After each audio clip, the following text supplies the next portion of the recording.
Good afternoon, I'm Wendy Petrie and this is your afternoon news fix for Thursday, the 21st of August. Huge global demand for aircraft means New Zealand will be waiting until 2028 for new planes.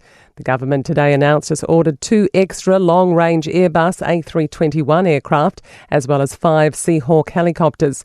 The Airbuses will replace the troubled Boeing 757s, which have repeatedly broken down in recent years. Secretary of Defence Brooke Barrington says officials tried to source an earlier delivery. What we found was there was no commercially available aircraft that was configured the way we wanted it because of everyone else ahead of us trying to run an airline. ACT leader David Seymour says we're buying these to protect our country and whatever comes as a consequence is secondary.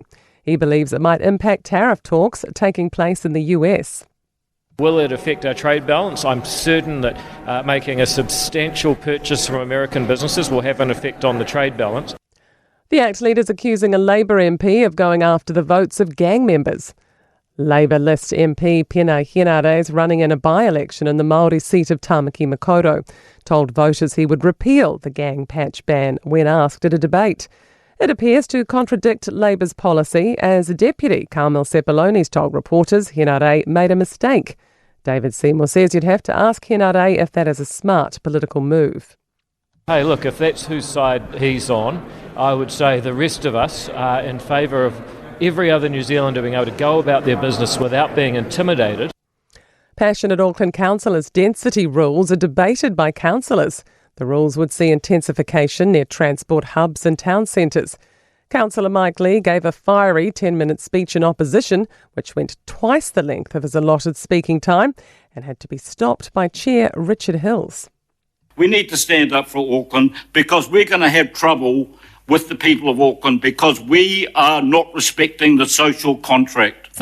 Thanks, Councillor. And I did give you almost double the time. Everyone else does their best to stick to the times. Chorus is welcoming a recommendation to deregulate the copper network. The Commerce Commission has given its final advice to the Minister for Media and Communications, finding it no longer meets growing technology needs.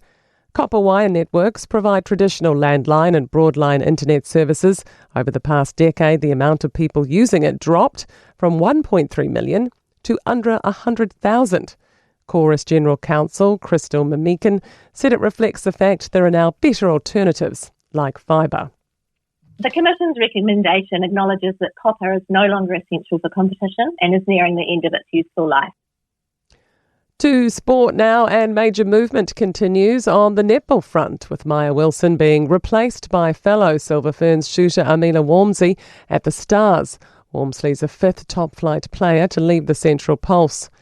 New Wellington Phoenix recruit Mandrea Carr-James is confident his time in the A-League can rekindle his hopes of earning more caps for Canada ahead of next year's World Cup in his home country. And an unfortunate update on the health of warrior Ale Tauha, with news the centre is struggling to run freely after suffering an ankle injury last month. I'm Wendy Petrie, that's your latest news fix. We'll be back with the next update tomorrow morning from the Newstalk ZB newsroom.